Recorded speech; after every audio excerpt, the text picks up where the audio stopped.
Bien, nous louons le Seigneur notre Dieu et nous rendons grâce parce qu'il nous offre un mot d'être ensemble déjà ici, nous qui sommes ici ensemble, d'être ensemble avec ceux qui ont la possibilité de nous suivre et aujourd'hui et les jours suivants, parce qu'il est toujours possible de nous suivre les jours suivants. J'aimerais remercier tous les bien-aimés qui ont pris l'habitude de nous suivre à travers les réseaux. Nous nous excusons. Les 2 dernières semaines, on n'a pas pu continuer la série de nos enseignements parce que des sérieux ennuis de santé nous ont empêché de le faire. Et j'en profite pour solliciter la prière de tous les frères et sœurs et puis aussi pour nous pour que grâce nous soit faite de continuer ce travail, de continuer de partager la parole du Seigneur. Donc, nous rendons grâce à Dieu parce qu'aujourd'hui, nous avons la possibilité d'abord d'être ici. C'est une bonne chose. Il y a d'autres personnes qui ne peuvent plus se rencontrer comme on le fait aujourd'hui. C'est une grâce du Seigneur. D'autres qui n'ont plus la possibilité de partager la parole comme nous le faisons. Ça aussi, c'est une grâce du Seigneur. Et nous l'apprécions d'autant plus que Dieu renouvelle sa bonté, ses compassions chaque jour, comme dit sa parole. Alors nous allons lire nos Bibles. Le premier passage que nous allons lire, c'est le psaume 135. Je vous prie de le lire avec nous. Un bien-aimé va s'apprêter à le lire pour nous tous qui sommes ici. Le psaume 135. Nous lisons le 5e et le 6e verset. Psaume 135, 5e et 6e verset. Je sais que l'Éternel est grand et que notre Seigneur est au-dessus de tous les dieux. Tout ce que l'Éternel veut, il le fait, dans les cieux et sur la terre, dans les mers et dans tous les abîmes. Donc, le 6e verset nous dit que tout ce que l'Éternel veut, il le fait. Il le fait dans les cieux, sur la terre, dans les mers et dans les abîmes. Tout ce que Dieu veut, il le fait. Nous allons ajouter Romains chapitre 8. Romains 8e chapitre. Nous lirons ici juste 3 versets. D'abord le premier. Le premier verset. Il n'y a donc maintenant aucune condamnation pour ceux qui sont en Jésus-Christ. Le 18e verset. J'estime que les souffrances du temps présent ne sauraient être comparées à la gloire à venir qui sera révélée pour nous. Et le 28e verset. Nous savons du reste que toute chose concourt au bien de ceux qui aiment Dieu et de ceux qui sont appelés selon son dessein. Donc, je vais commencer par une question. Quand est-ce que le coronavirus, ou plutôt la pandémie, va prendre fin? Je peux y ajouter une autre question. Comment cette pandémie va-t-elle prendre fin? Je suis désolé, je ne peux pas vous répondre. Je ne suis pas là pour vous répondre. Je pose néanmoins la question parce que je vois sur les réseaux sociaux beaucoup de prédicateurs, prophètes, apôtres, pasteurs qui s'emploient à chercher à parler du coronavirus. Ce n'est pas notre rôle de parler du coronavirus. Je pense que les autorités médicales et sanitaires et les autorités politiques en parlent suffisamment. Ce n'est pas notre rôle, ce n'est pas notre moment. Donc, j'ai posé ces deux questions parce que beaucoup s'emploient à chercher à nous donner des réponses. Il y en a qui nous disent qu'ils avaient prédit ça, même si ce qu'ils avaient dit ne se rapporte pas forcément au coronavirus. Et puis, il y en a d'autres qui voudraient anticiper sur la fin de la pandémie et qui nous annoncent d'ores et déjà qu'ils connaissent la date de la fin de la pandémie. Il est possible que Dieu parle là-dessus. Il n'y a pas de problème. Nous n'avons pas discuté là-dessus.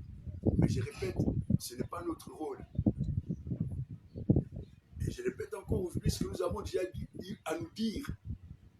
L'apôtre Paul dit à Timothée, prêche la parole. C'est ça le rôle de l'Église. C'est ça le rôle du prédicateur. C'est de prêcher la parole. En l'occurrence, de quoi allons-nous parler aujourd'hui? En Romains chapitre 8, le premier verset que nous avons lu nous donne la condition qui est celle cru en Christ. C'est important pour nous qui sommes à l'église, qui sommes aujourd'hui dispersés du fait des mesures qui ont été prises du fait de la pandémie, de nous rappeler cela, qu'il n'y a plus maintenant aucune condamnation pour ceux qui sont en Christ. C'est important de le savoir, parce qu'il y a des tas de choses qui se disent. Il y en a qui n'arrêtent pas de parler de 666, qui affolent le peuple de Dieu avec des choses du genre bientôt le pape et je ne sais qui, ses complices vont proclamer ce qu'on appelle le nouvel ordre mondial. Il y en a qui nous disent il y a les Illuminati, Bill Gates et ses copains qui ont toutes sortes de complots, tout ça. C'est très important de rappeler aux hommes et aux femmes qui appartiennent à Christ qu'il n'y a plus maintenant aucune condamnation pour ceux qui sont en Christ. Autrement dit, nous n'avons rien à craindre. C'est très très important. Nous n'avons absolument rien à craindre. Rien. C'est pas moi qui le dis. C'est l'évangile qui le dit. Dieu, c'est le juge. La Bible l'appelle aussi le législateur, c'est-à-dire c'est lui qui a fait la loi et c'est lui qui juge ce qui est enfreint de cette loi. Et quand nous avons cru en Jésus, le législateur, qui est aussi le juge, nous a acquittés. C'est ça le mot. Le mot biblique, c'est justifié. Mais c'est le même mot que celui qui est utilisé dans le domaine judiciaire. Le mot acquitté. Acquitté signifie qu'aucune charge n'est plus retenue contre cette personne. Elle avait été accusée, elle avait été entendue, l'instruction a été faite, elle a été jugée et le juge n'a trouvé en lui aucune charge à retenir. C'est ça qui nous est arrivé lorsque nous avons cru en Jésus. Je vous en prie. Nous avons pris l'habitude de mettre en exergue d'autres grâces que nous avons reçues par Jésus, mais qui ne sont pas la grâce fondamentale. Jésus guérit les malades, c'est vrai. Jésus peut donner un emploi, c'est vrai. Il peut donner de l'argent, il peut le faire, il le fait certainement. Mais la grâce principale que nous avons en Jésus est que nous sommes justifiés, acquittés. Il n'y a plus maintenant aucune condamnation pour ceux qui sont en Christ. Il est important que vous vous en souveniez. Parce que si vous ne faites pas attention, avec tout le remous qu'il y a dans le monde, et tout ce qu'on entend à gauche, à droite, on n'arrête pas de faire peur au peuple de Dieu. Attention, attention. J'ai vu quelqu'un dans une vidéo, probablement qu'il était dans un supermarché dans une ville en Europe, certainement. Il exhibe une boîte avec je ne sais quoi là-dedans. Et sur la boîte, il est écrit un chiffre quelque part. Pour moi, je considère que c'est un chiffre, c'est un numéro de série. Il est écrit 666. Il en a fait un problème. Dieu m'a parlé. Sur une boîte, ça n'a rien à voir. Sur un produit manufacturé, 666.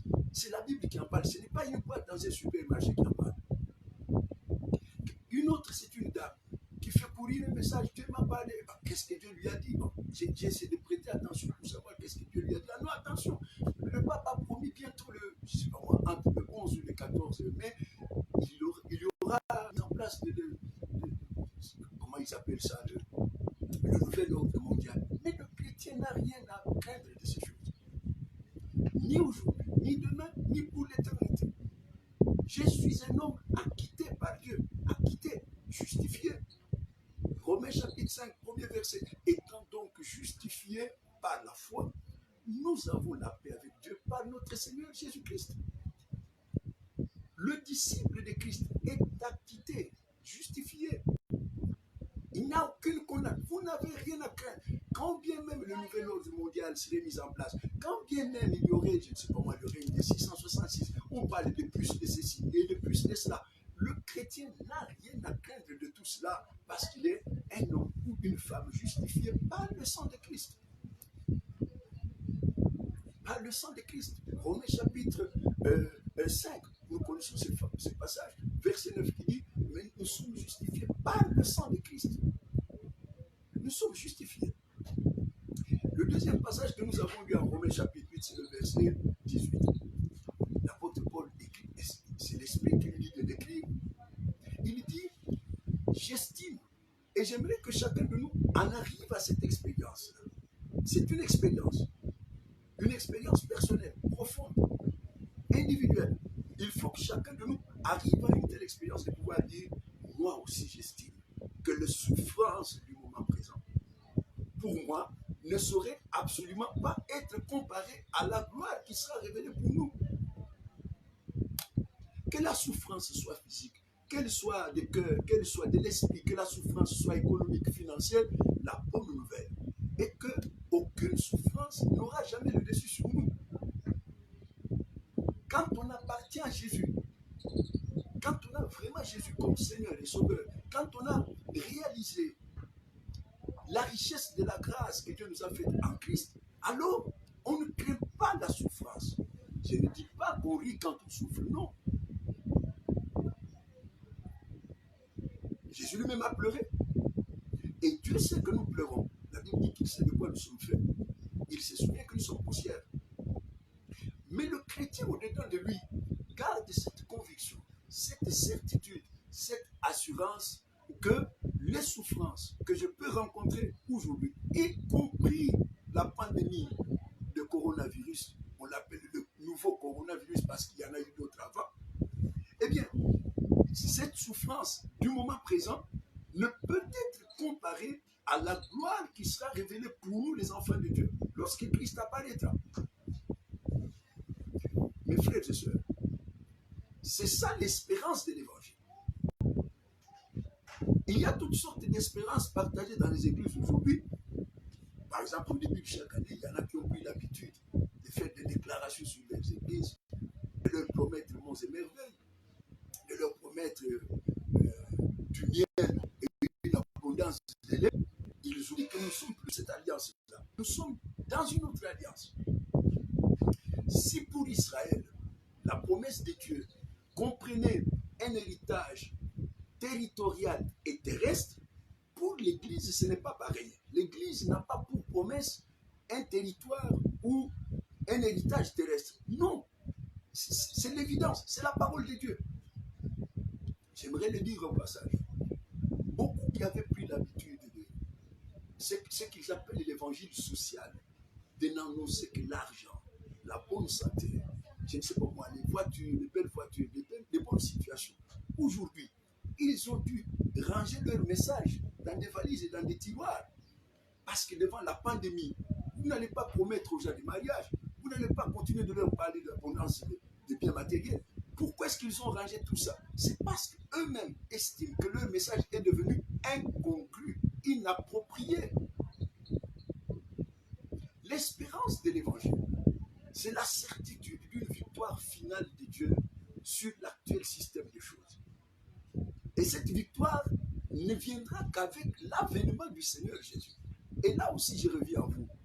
Vous qui entendez et lisez toutes sortes de choses aujourd'hui, où on fait peur aux gens, on parle de nouvel ordre mondial, on parle de plus qu'on va injecter aux gens, on parle de tout ceci ou tout cela. Ce que nous savons, par la bouche du Seigneur, je dis bien par la bouche du Seigneur, il nous a dit une fois pour toutes que ce qui est arrivé du temps de Noé arrivera de même à l'avènement du Fils de l'homme. Ce qui est arrivé du temps de l'homme arrivera pareillement. Qu'est-ce qui est arrivé du temps de Noé et du temps de l'autre? Eh bien, la bonne nouvelle, je veux la répéter à tous ceux qui appartiennent vraiment à Christ, et que avant que la catastrophe n'arrive, avant que le châtiment n'atteigne le monde, Dieu avait mis les siens à l'abri. Au temps de Noé, le Seigneur a commencé d'abord par mettre Noé et sa famille à l'abri. C'est au moment où Dieu est sûr que Noé est à l'abri qu'il va faire pleuvoir. Et au temps de l'autre, c'est pareil. Le Seigneur envoie ses anges disent, alors écoute, il faut que tu t'extrais d'ici. Nous sommes venus spécialement pour t'extraire d'ici parce que nous allons châtier cette ville. Et les anges lui ont dit, ne t'en fais pas, nous ne ferons rien à la ville tant que toi et ta maison, vous n'êtes pas à l'abri. La bonne nouvelle est là. La bonne façon de prêcher l'évangile, c'est de prêcher la parole. Je dis bien de prêcher la parole, de se contenter de la parole. On peut éventuellement, je dis bien éventuellement, illustrer la parole par les événements de l'actualité. Mais la mauvaise façon que beaucoup ont aujourd'hui, c'est de prêcher l'actualité et de trouver ensuite, a posteriori, des passages bibliques pour appuyer leur thèse. C'est une mauvaise manière de présenter les choses. Il ne faut pas avoir peur. Romains 8, verset 18. J'estime, et cette parole a été écrite pour que chacun de nous en arrive à cette expérience de dire, moi aussi, sur base des données de la Bible, j'estime que les souffrances du moment présent ne sauraient être comparées à la gloire à venir qui sera révélée pour nous. Alors j'en arrive en fait au passage que je voulais partager avec vous ce soir, c'est le passage du verset 28. Parce que pour mieux comprendre le verset 28 et le psaume que nous avons lu, il fallait commencer par là. D'abord, la condition actuelle du croyant.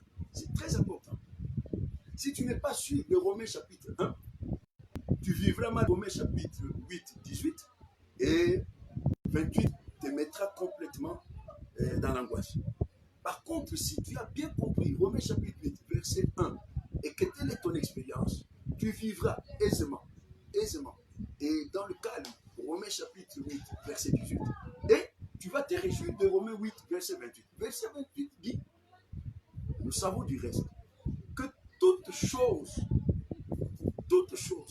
dans toute chose, incluez n'importe quoi, la maladie, la pandémie, les difficultés d'emploi, les difficultés dans un couple, toutes choses concourent, d'autres versions disent, toutes choses travaillent, s'assemblent pour travailler pour le bien de ceux qui aiment Dieu, et la Bible d'ajouter, de ceux qui sont appelés selon son dessein. C'est ça que nous voulons parler, c'est ça que nous voulons insister. Quand la pandémie a éclaté dans le monde, nous avons vu dans pratiquement tous les pays, les gouvernants, les autorités, laissaient tomber le programme gouvernemental qui est en cours, laissaient tomber pour certains les promesses de campagne qu'ils avaient faites à leur électorat. Dans tous les pays, on a vu les gouvernants les uns après les autres prendre des mesures exceptionnelles.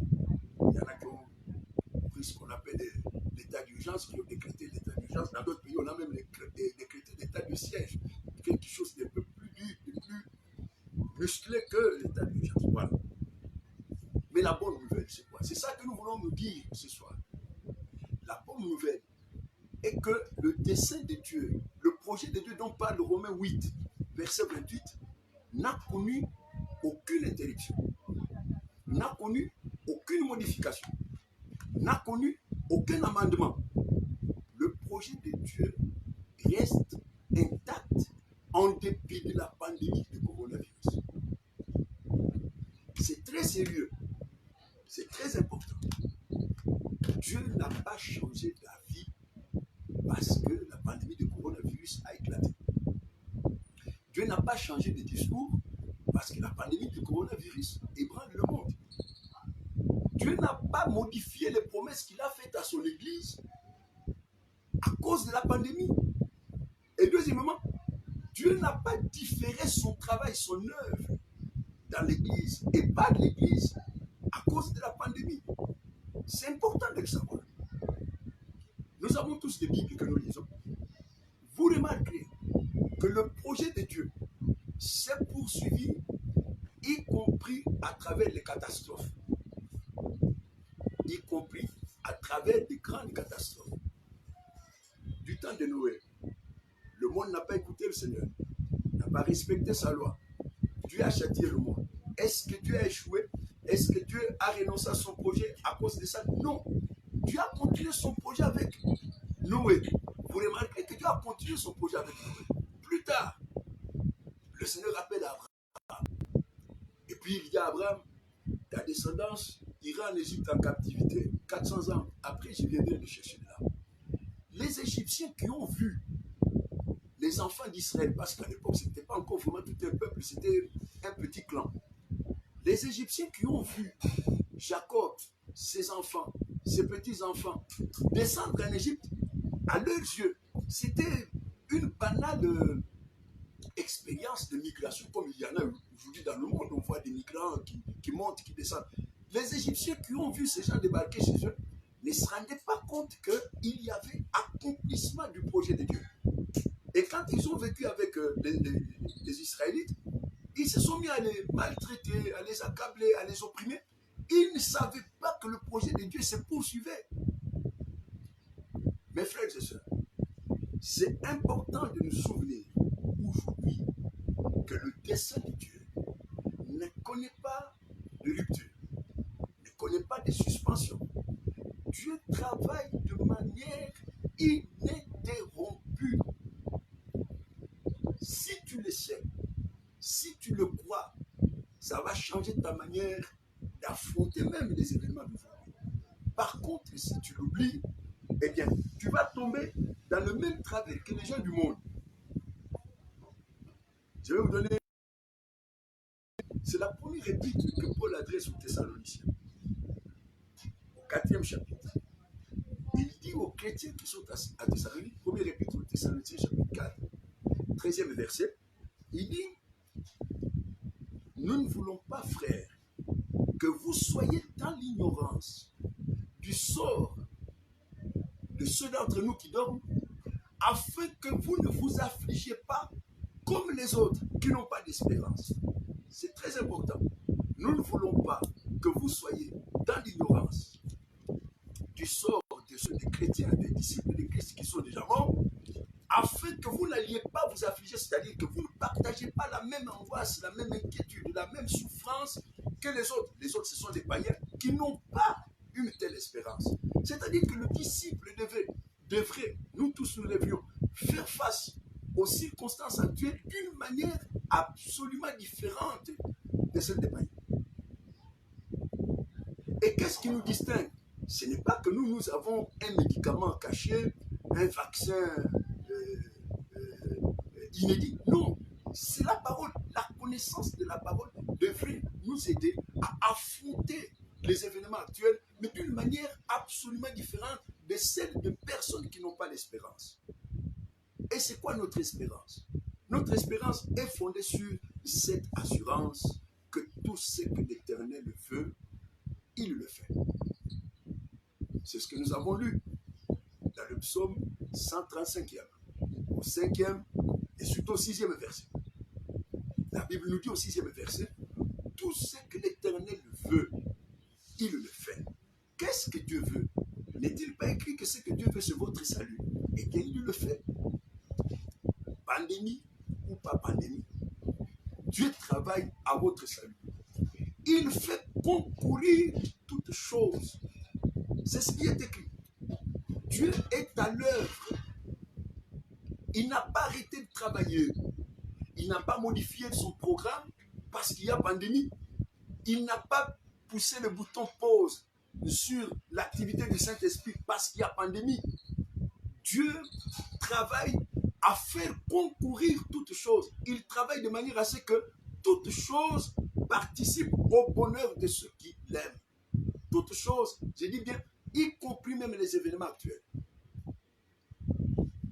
C'est ça l'assurance qui ravitaille, qui revigore notre espérance. C'est cette assurance-là que Dieu n'a pas arrêté de travailler. Il n'a pas suspendu son projet. Le Seigneur n'a pas reculé. Il n'a pas dit non, écoutez, on laisse tomber.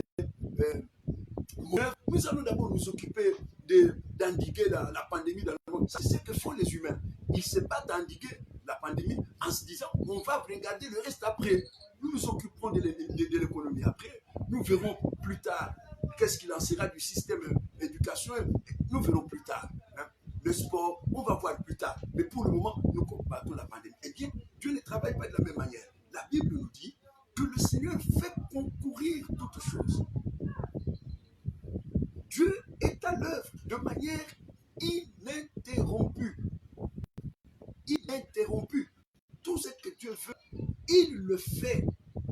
Et la Bible précise, au ciel, sur la terre, dans la mer et même dans l'abîme. C'est-à-dire que tout ce que Dieu veut, il le fait. Il n'est arrêté, il n'est distrait, il n'est perturbé par rien et par personne. Combien d'entre nous savent que Dieu poursuit son œuvre, non seulement en dépit de la pandémie, ça va vous étonner, Mais même à travers cette pandémie, même en se servant de la pandémie, Dieu fait son œuvre. Nous allons donner des exemples bibliques. Juda était resté un tout petit royaume. Après le schisme qu'ils avaient connu, Juda était resté un petit royaume.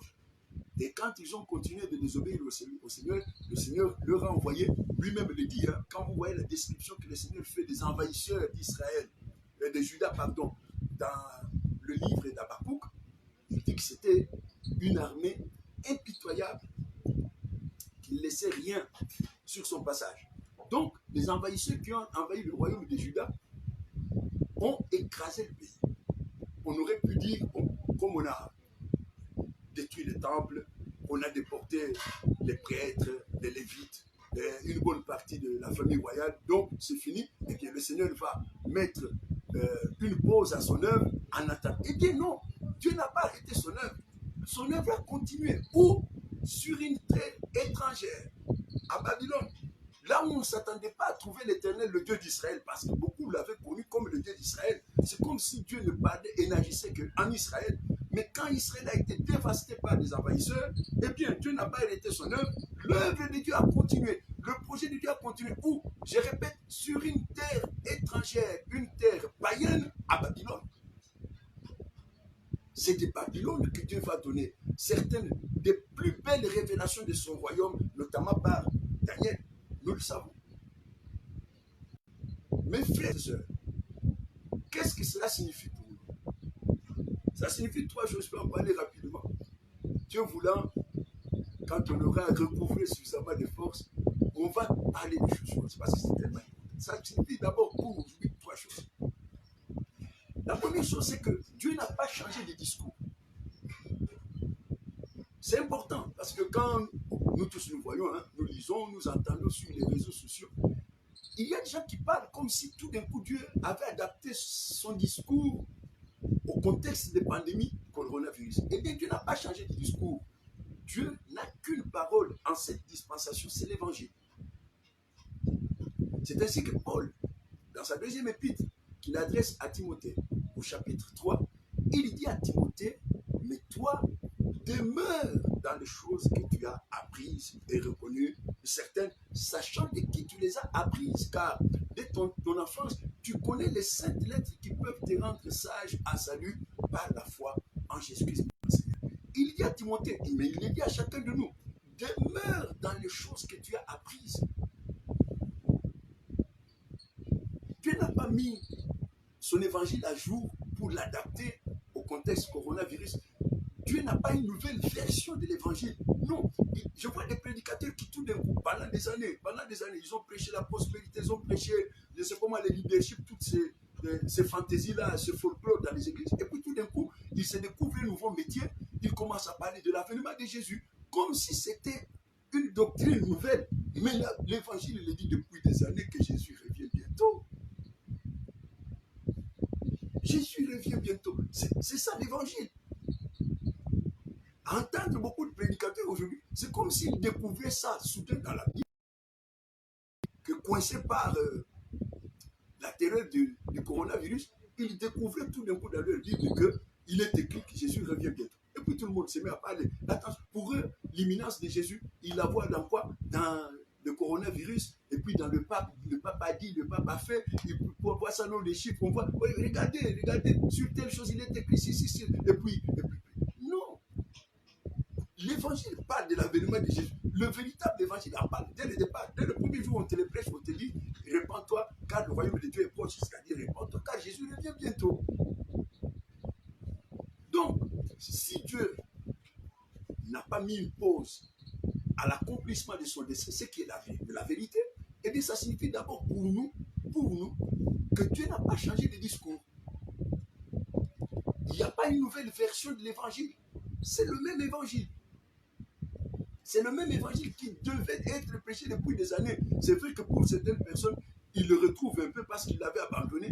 Mais c'est le même évangile. C'est pourquoi Paul dit à Timothée, mais il nous le dit à nous tous qui sommes là, qui entendent la parole de Dieu, demeure dans les choses que tu as apprises. Demeure. n'en sors pas. Ne cherche pas autre chose. Tu n'as pas besoin d'autre chose. Demeure dans les choses que tu as apprises. Il est écrit en Hébreux chapitre 4, verset 12, que la parole de Dieu est vivante et efficace. C'est-à-dire que l'évangile est efficace intrinsèquement. Il n'a pas besoin d'un élément extérieur pour devenir efficace. L'évangile suffit par lui-même. C'est la puissance de Dieu pour le salut de quiconque croit. Ça, c'est la première chose. Dieu n'a pas changé de discours. Jusqu'aujourd'hui, quand il parle à son peuple, il lui parle du royaume. Quand il parle à son peuple, il lui parle de l'enlèvement, de l'avènement du Seigneur Jésus. Quand il parle à son peuple, il lui dit ne crains rien. Les souffrances du moment présent, les souffrances que vous affrontez sur le plan personnel, dans le cadre familial, dans le cadre domestique, dans un pays ou dans une ville ou dans le monde entier, et toutes ces souffrances ne peuvent être comparées à la gloire qui sera révélée bientôt pour nous lorsque Jésus-Christ va être là. Donc, Dieu n'a pas changé de discours. Si vous entendez quelqu'un d'autre essayer d'adapter son discours à la pandémie, c'est qu'il n'a pas écouté Dieu, parce que Dieu n'a pas changé de discours. Deuxièmement, Dieu n'a pas changé de promesse à son Église. Il n'a jamais eu besoin de changer sa promesse. Matthieu chapitre 28, le tout dernier chapitre de Matthieu et le tout dernier verset de Matthieu, Matthieu 28, verset 20, le Seigneur a dit une fois pour toutes, et voici, je suis avec vous tous les jours, jusqu'à la fin du monde. Dieu n'a pas besoin de faire une promesse spéciale, une promesse idoine, adaptée aux circonstances actuelles. Non, Dieu n'a pas changé de promesse. Il dit aux siens, Jean chapitre 16, verset 33, vous aurez des tribulations dans le monde, mais prenez courage, parce que j'ai vaincu le monde. Ça n'a pas changé.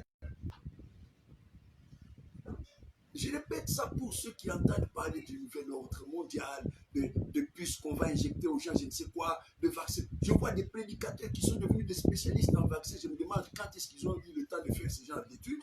Je ne sais pas si dans les facultés de théologie, il y a une section qui parle d'épidémiologie ou de, je ne sais comment, infectiologie. Eh bien, je vois des prédicateurs qui sont devenus des spécialistes, qui nous disent, non, on va vous injecter des trucs, tout ça. C'est passer le temps du peuple de Dieu. Nous avons une promesse. Dieu n'a pas changé de promesse. Je ne te délaisserai point, je ne t'abandonnerai. J'aime beaucoup. Je vais le lire parce que j'aime ce passage tel qu'il est libellé. Nous sommes en hébreu. C'est un passage commun. Hein. Rien de spécial parce qu'il y en a qui cherchent des passages spéciaux. Mais là, c'est écrit. Hein. Hébreu chapitre 13, verset 5. Ne vous livrez pas à l'amour de l'argent. Contentez-vous de ce que vous avez, car Dieu lui-même a dit, je ne te délaisserai point, je ne t'abandonnerai point. Verset 6, c'est donc avec assurance que nous pouvons dire, le Seigneur est mon aide, je ne craindrai rien. Que peut me faire un homme? C'est avec assurance que chaque enfant de Dieu devrait dire, le Seigneur est mon aide. Comment je sais que le Seigneur est mon aide? C'est parce qu'il me l'a dit. Il me l'a promis. Mes frères et sœurs, nous n'allons quand même pas faire comme si la première épreuve à laquelle nous sommes confrontés et pour laquelle nous avons besoin de l'aide de Dieu, c'est la pandémie, le coronavirus. Non. Savez-vous combien d'épreuves? Enfin, chacun a les siennes d'ailleurs. Chacun a une histoire. Savez-vous de combien de dangers le Seigneur nous a délivrés? De combien de maladies nous avons été guéris? Pourquoi allons-nous nous troubler face à la pandémie coronavirus? N'écoutez pas le tintamarre médiatique qu'il y a chaque jour. Comme si, je loue le Seigneur. J'avais partagé un message. Il y a une amie qui est aussi pasteur qui m'a écrit quelque chose qui m'a bouleversé. Malheureusement, comme je ne me sentais pas bien hier, je n'ai pas pu lui répondre. Il me dit, tu sais José, ton message m'a bouleversé. Parce que quand cette affaire a commencé, j'avais peur. Chaque fois que je sautais pour mon emploi, j'avais peur de tout. Et puis un jour, je me suis dit, ce n'est pas la première fois que Dieu me protège. Ça fait quand même des années que Dieu prend soin de moi. Pourquoi est-ce que je vais me mettre à craindre le coronavirus comme si Dieu ne m'avait pas protégé d'autres virus? Bon, mes frères et sœurs, il n'y a pas que le coronavirus actuel. Il y a plein de virus que nous affrontons chaque jour. puisque le Seigneur n'a pas suspendu son projet, eh bien, il n'a pas changé de discours, il n'a pas changé de promesse à son peuple. Je ne te délaisserai point, je ne t'abandonnerai point. On va dire, mais il y a des pasteurs, il y a des croyants qui sont morts. C'est le temps. C'est ce que Dieu a voulu pour eux. Il n'y a aucun scandale à ce que les enfants de Dieu meurent. Aucun. Aucun scandale. Tant que le Seigneur n'est pas revenu, beaucoup d'entre nous s'en iront pas de la mort. Beaucoup d'entre nous s'en iront pas de la mort. Il n'y a aucun scandale si certains serviteurs et servantes de Dieu sont emportés par cette maladie et que d'autres restent vivants. Nous connaissons l'histoire. On arrête Pierre et Jacques. C'est le même roi qui les arrête pour les mêmes raisons, parce qu'il prêchait l'évangile. Et il les place comme par hasard dans la même prison. Eh bien, on va couper la tête à Jacques. Et le Seigneur va délivrer Pierre par un miracle extraordinaire que nous connaissons tous, où les gardes restent en place, la porte reste fermée, et un ange a sorti Pierre. Dieu était-il injuste? Mais pas du tout. Y avait-il scandale parce que Jacques était décédé? Mais non. L'œuvre de Dieu a simplement continué. Donc le Seigneur n'a pas changé de promesse. Je ne te délaisserai point. Je ne t'abandonnerai point. C'est comme s'il disait, c'est moi qui ajoute, mais je crois que c'est ce qu'il voulait dire en fait. Quoi qu'il tu aies à affronter, je ne te délaisserai point, je ne t'abandonnerai point. J'aime le témoignage de Caleb. Caleb a marché avec Moïse. Il a vu Moïse à l'heure. Et puis, Caleb a marché avec Josué. Ils ont été envoyés avec d'autres espions, espionnés Canaan, ils sont revenus. Lui et Josué ont fait un bon témoignage. Pardon. Oui, Josué et Caleb. Et le Seigneur dira, bon, je vais les récompenser. Caleb aura telle portion et Josué telle portion. Plus tard, ça c'était avec Moïse. Plus tard, lorsque Josué va conduire le peuple de Dieu à la conquête de Canaan, un jour, plus de 40 ans après, Caleb arrive et il dit à Josué, voilà la terre que le Seigneur m'avait donnée comme héritage. Dieu n'oublie pas ce qu'il dit, c'est nous qui l'oublions, pas lui. Lui, il n'oublie jamais. Il n'oublie pas qu'il nous a dit, à toi, à elle, à lui, à moi, à nous tous, je suis avec vous tous les jours. Le Jésus qui faisait des miracles là, qui faisait voir les aveugles, entendre les sourds, parler les muets, marcher les boiteux, qui ressuscitait les morts, c'est exactement le même Jésus. Dieu n'a pas changé de version de Jésus. C'est le même Christ, le même Seigneur, le même Sauveur qui est avec nous en cette période. Et il dit jusqu'à la fin du monde. Pourquoi? Mais parce que l'œuvre de Dieu continue. L'œuvre de Dieu continue. Et troisième chose, ça c'est pour nous maintenant. Si Dieu n'a pas suspendu son programme, son projet, et qu'il continue de parler en tenant le même discours, et qu'il continue à travailler avec nous en nous faisant la même promesse, eh bien, les exigences de Dieu envers chacun de nous n'ont pas connu de suspension. Je dois continuer de craindre Dieu avec ou sans pandémie du coronavirus. Je dois continuer d'honorer le Seigneur. Je dois continuer d'obéir à sa parole. Je dois continuer de me soumettre à sa volonté. Je dois continuer de craindre Dieu chaque jour. Il ne faut pas croire que parce qu'il y a pandémie, coronavirus, prédicateurs, rangez vos Bibles, chantez, rangez vos micros, et puis arrêtons de travailler en attendant que les églises soient à nouveau et de nouveau l'autorisation de se réunir. Eh bien, pas du tout. Il se peut même qu'on ne sorte pas de la pandémie et que Jésus revienne. Ou que certains s'en aillent au Seigneur sans passer par le coronavirus, en passant par autre chose. Mes frères et sœurs, c'est cela que nous voulions partager ce soir. Le troisième point, j'insiste, les exigences de Dieu à notre égard, ou plus exactement, ce que Dieu attend de chacun de nous n'a pas varié, n'a pas été suspendu, ne connaît pas de pause, il n'y a pas de pause. Il ne faut pas dire, par exemple, celui qui avait coutume de soutenir l'œuvre de Dieu. il peut se dire, comme les églises ne se réunissent pas, l'œuvre de Dieu comme suspendue en attendant. C'est pas comme une mi-temps. Hein. Vous avez joué une première mi-temps et puis on vous dit, allez dans le vestiaire en attendant que l'arbitre vous rappelle pour la deuxième mi-temps. Eh bien, en l'occurrence, l'arbitre n'a pas sifflé de mi-temps. L'œuvre continue. L'œuvre continue. Chacun de nous doit jouer le rôle, exactement le même rôle que Dieu attend de lui. Partout où tu es. Par exemple, un rôle universel à tous les enfants de Dieu. C'est 1 Pierre, chapitre 2, verset 12. Ayez au milieu des païens une bonne conduite, afin que là même où ils vous calomnient comme si vous étiez des malfaiteurs, ils remarquent vos bonnes œuvres et qu'ils glorifient Dieu lorsqu'il les visitera. Tu n'as pas besoin d'attendre la fin de la pandémie pour avoir une bonne conduite parmi les païens. Quand la Bible dit « Femmes, soyez soumises à vos maris », tu ne vas pas dire « Je suspends ma soumission en attendant qu'on ait trouvé le vaccin au coronavirus ». Marie, aimez vos femmes comme Christ a aimé l'Église. Tu ne vas pas dire « Écoute chérie, je suspends de cet amour-là en attendant qu'on ait trouvé un remède au coronavirus ». Non, c'est que Dieu attend de nous. Il attend de chacun de nous chaque jour, à chaque instant. Pourquoi? Mais parce que Dieu n'a pas interrompu le processus de son dessein.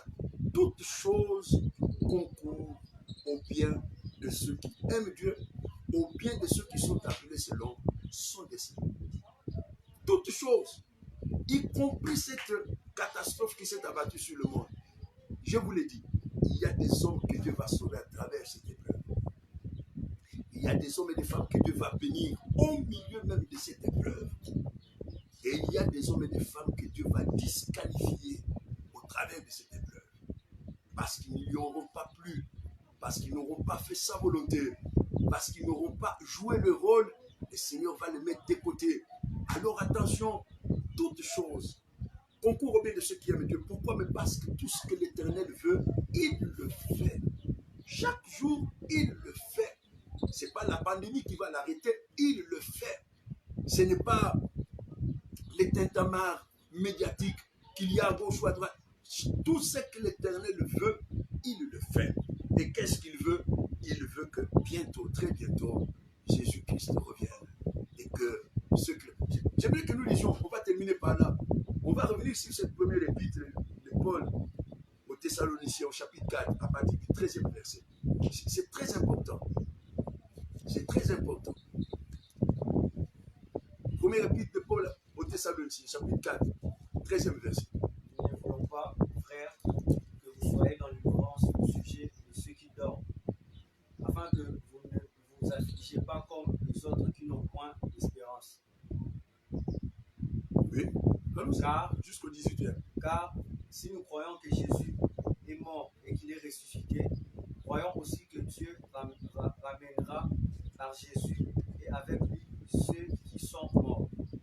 Voici, en effet, ce que nous vous déclarons d'après la parole du Seigneur. D'après la parole du Seigneur, ce n'est pas le fruit des spéculations, ce n'est pas quelque chose qui est sorti d'un congrès ou, je ne sais pas moi, d'une séance ou d'une session de l'ONU. Non, non, non, non. C'est ce que nous vous disons sur une base de la parole du Seigneur. Et que nous dit-il? Nous les vivants, restés pour l'avènement du Seigneur, nous ne dévancerons pas ceux qui sont morts, car le Seigneur lui-même a un signal donné à la voix d'un archange et au son de la trompette de Dieu, descendra du ciel et les morts en Christ ressusciteront premièrement. Oui. Ensuite, nous les vivants qui serons restés, nous serons tous ensemble enlevés avec eux sur des nuées à la rencontre du Seigneur dans les airs, et ainsi nous serons toujours avec le Seigneur. Et le verset 18. Consolez-vous donc les uns les autres par ces paroles. Consolez-vous les uns les autres par cette parole. Pas par les nouvelles qui sont diffusées à la radio, à la télévision. Je vous en supplie. La radio, la télé, les réseaux sociaux sont devenus extrêmement anxiogènes, comme on dit. Anxiogènes. C'est au point que on dort en rêvant des morts, des salles de réanimation. Non, consolez-vous les uns les autres par ces paroles. Les paroles que nous venons de lire. Pas par l'annonce d'un produit miracle. Je ne dis pas que je suis contre ça. Mais il y a des spéculations sur les produits, sur les vaccins. Non, il dit consolez-vous par ces paroles. Qu'est-ce qui nous console, nous? C'est la certitude que nous avons fondée sur cette parole du Seigneur, que les vivants ne dévanceront pas les morts, mais que le Seigneur lui-même a un signal qui sera donné à la voix d'un archange, au son de la trompette de Dieu. Le Seigneur lui-même descendra du ciel et que les morts ressusciteront. Les morts en Christ ressusciteront. Et nous, les vivants, nous serons transformés. Et nous irons ensemble à la rencontre du Seigneur. Que craignez-vous du nouvel ordre mondial? Vous n'avez rien à craindre. Soit 666, vous n'avez rien à craindre. Qu'on implante les puces à gauche ou à droite. Si tu fais partie du peuple de Dieu, ça ne te concerne pas. Tu n'as pas à craindre ces choses-là. Oh non, le Seigneur m'a dit. Tout le monde dit que le Seigneur lui a dit. Et quand vous entendez 5-6 messages, il y a un gouffre entre les uns et les autres. Mais le Seigneur ne peut pas se dédier. Dieu ne bégaye pas. Consolez-vous les uns les autres par ces paroles. C'est ça la consolation de l'Église. Consolez-vous les uns les autres par 1 Thessaloniciens chapitre 4, du 13e verset au 18e. Que bientôt le Seigneur, au signal qui sera donné, à la voix d'un archange, au son de la trompette de Dieu, le Seigneur lui-même, c'est bien précisé, le Seigneur lui-même, il n'enverra pas un ange. Il ne dira pas aux responsables d'église, chacun d'établir une liste et de l'envoyer là-bas. Il pourrait y avoir cafouillage, mais pas avec Dieu. Le Seigneur lui-même descendra du ciel. C'est comme ça, c'est l'échéance de Dieu, que Dieu nous donne la possibilité de revenir sur ces choses. C'est ça l'échéance de Dieu. Eh bien, en attendant ça, qu'il y ait un nouvel ordre mondial, je ne crois pas de toutes ces choses. Il y a des choses qui ne se passeront pas tant que l'Église est sur la terre. Vous n'avez rien à craindre. Autant le Seigneur a commencé par extraire Noé et sa famille avant que la catastrophe s'abatte sur la terre. Autant le Seigneur a extrait et mis à l'abri Lot et ses filles avant que le châtiment ne tombe sur Sodome. De la même manière, c'est Jésus qui l'a dit, ça se passera comme ça. Le Seigneur nous mettra à l'abri avant que la catastrophe ne se déchaîne. J'entends des polémiques du genre, le coronavirus, c'est Dieu qui l'envoie ou ça vient du diable. Mais vous n'avez même pas perdu votre temps. Ça, ce sont des spéculations philosophico-idéologiques. Nous ne sommes pas dans ça. Nous, la Bible nous dit, consolez-vous les uns les autres par ces paroles que nous venons de dire. Ça vient de qui? Ça n'a pas d'importance. Ce qui importe, c'est de savoir qu'il y a un Dieu qui règne dans les cieux et que tout ce qu'il veut, il le fait. Il nous veut dans sa maison, il nous introduira dans sa maison. Rien ne l'empêchera de nous introduire dans sa maison. Il perfectionne son église, il la perfectionnera avec la pandémie ou sans la pandémie, il perfectionnera son peuple. Et le moment venu, il nous mettra à l'abri. C'est alors que Dieu s'occupera du monde. Que Dieu vous bénisse abondamment. Que le Seigneur maintienne votre foi en Christ. Qu'il ne vous fortifie pas le temps qui court. Dieu a besoin de vous. Il a besoin d'hommes et de femmes qui ont foi en lui, qui l'aiment. Parce que la Bible dit que toutes choses concourent au bien de ceux qui aiment Dieu. Eh bien, si tu l'aimes, sache que Dieu a besoin de toi pour se glorifier en cette génération. Comme il s'est glorifié à Babylone, en Égypte, sur des terres étrangères, Dieu a affronté des dieux étrangers, s'est glorifié magnifiquement, spectaculairement par des hommes et des femmes qui l'aimaient et qui avaient foi en lui. Et puis, ayez foi en lui. Ne craignez pas. Il sait ce qu'il va faire. Sachez que Dieu a promis. Il a promis, chaque fois qu'il y a des épreuves, il a promis de tenir compte de la présence de ses élus. Et deuxièmement, il a promis de tenir compte de la prière de son peuple. Si mon peuple, sur qui est évoqué mon nom, s'humilie, prie, cherche ma face, je détourne ses mauvaises voies, je l'exaucerai, je pardonnerai et je guérirai son pays. Dieu tiendra compte de vous, de chacun de vous, en cette catastrophe, pour l'abréger et pour continuer son œuvre. Que Dieu vous bénisse et que sa paix surabonde sur vos maisons. Au nom du Seigneur Jésus. Amen. Nous allons prier le maître, rendre grâce à Dieu pour ce moment, pour la grâce qui nous a été faite d'avoir encore ce culte dans ces lieux. Bénissons le nom du Seigneur et demandons à Dieu. Tout le monde est ensemble. Nzamba loba lisusu l'église. Baoya nzambe baoka mungongo atata na bango kolobela mitema na bango. Kazali na bango. Katika bango te. Abosana bango te apesa bango mungongo te. Benzamba mikumisa na lepoto sali. Basango to kakawana. Kena sala kamwa José kamwa Daniel akamwa Shadrach makambo singa nzambe makamtutanga na Bible na sala yango lisusu lelo na vilo yoyo na mboko yoyo na Afrique na mokili makambo sala wana ya omoni mutu azana ntina lokwa ba Joseph na binibo akangisi batu minoko nzamba kumisa na Egypte bondela kinzambe makamtutanga boyo yoyo sala yango lisusu lelo sala yango lisusu lelo bongo kombo le yeba na pe kumisa batu bondeli mokozi.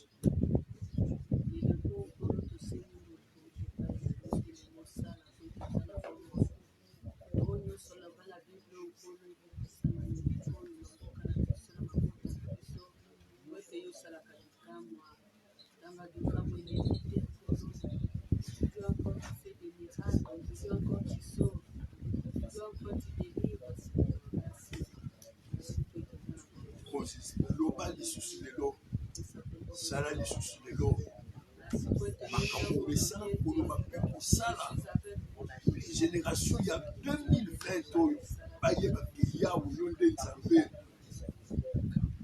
ke biloko babangaka balandaka bakumisaka eza nzambe te yo nde nzambe na mboko tofandi ya Kinshasa na mabele oyo tobotama ya Kongo na Afrique mobimba mokili mobimba loba besala oyo yo lingaka kosala ndenge mpe osepelaka kosalela yango na ndenge te bato bayeba ete ozali yawe nzambe ya seko mpe eloko to moto akokani na yo azali te.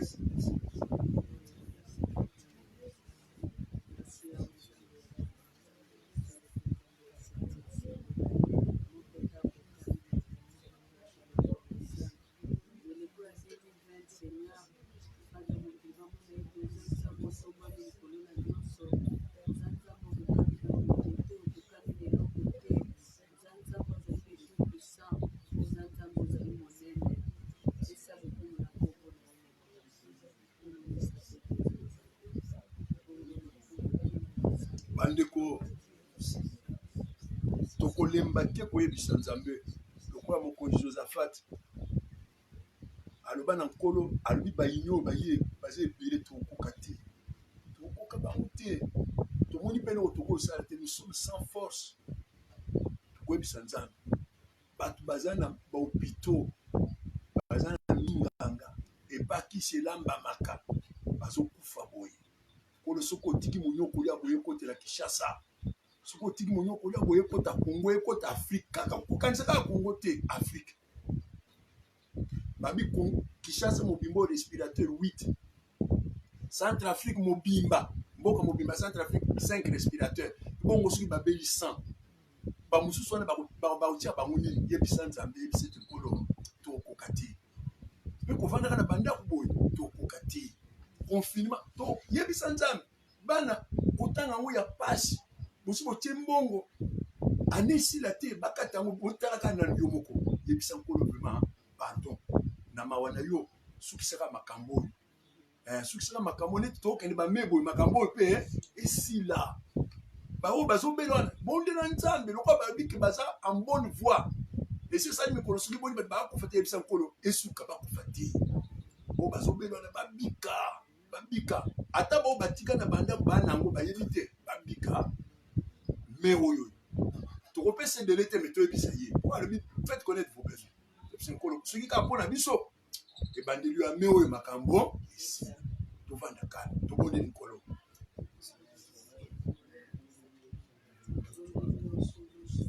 olo tokobombela ndenge tokoloba oyo tozomona oyo toyibi lokola mosaleli na yo Josaphat biso toza koloba na yo tokokokana biso te maladi ya boyi na modele ezobomela bato na likolo baza na bopito baza na minganga baza na kisi baza na baparei baza na teknologie na modele bato bazozela yango kuna na modele bato bakufa nango kuna parenta te oyebi yango ke na Kinshasa awa mpe na Congo mobimba mpe na Afrique mobimba tokokoka te on est là pour kosala te système ya confinement oyo oyebi kokoka yango te okokoka te yango wana na bondeli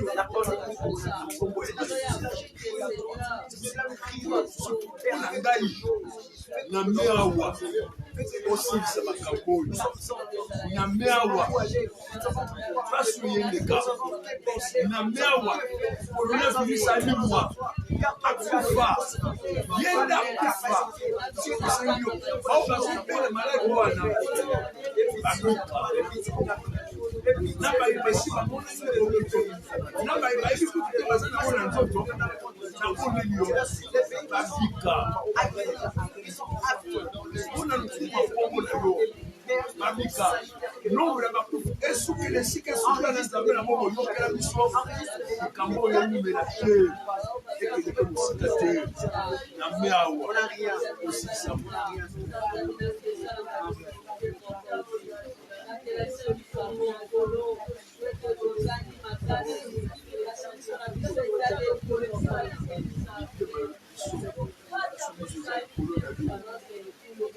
on a le bico à Kinshasa, on a le bico à Congo, on a le bico à Bikolo, Belé, Afrique, on y est bico pour Kokakolo.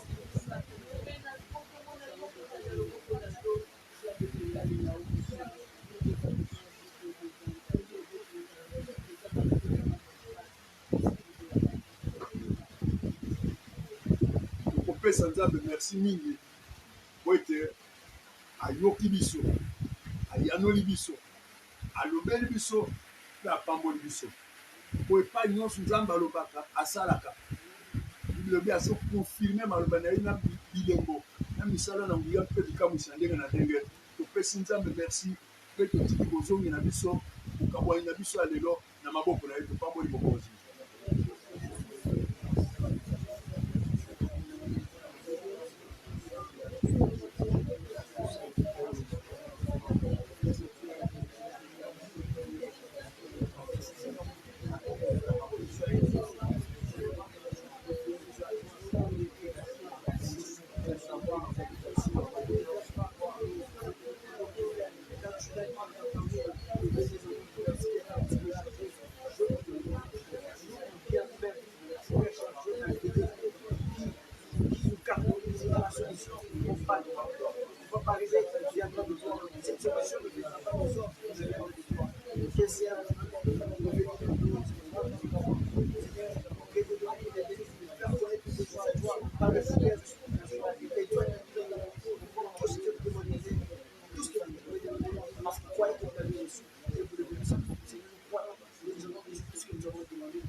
Nzambe na bomoi oyo mokonzi monene asangisi biso na esika oyo oyo tobeleli oyo totieli motema akanisa yo libota azala na bino abatela bino abokola bino asepelisa bino apambola bino nzambe amimonisa mpe apesa nkomboni lokumu na bomoi mpe na libota na yo bamonaka yo bayebi yo batatola lokola ekomami na liloba na ye ete yawe nzambe asaleli bango makambo ya minene na kombo na Yesu Kristo tobondeli boye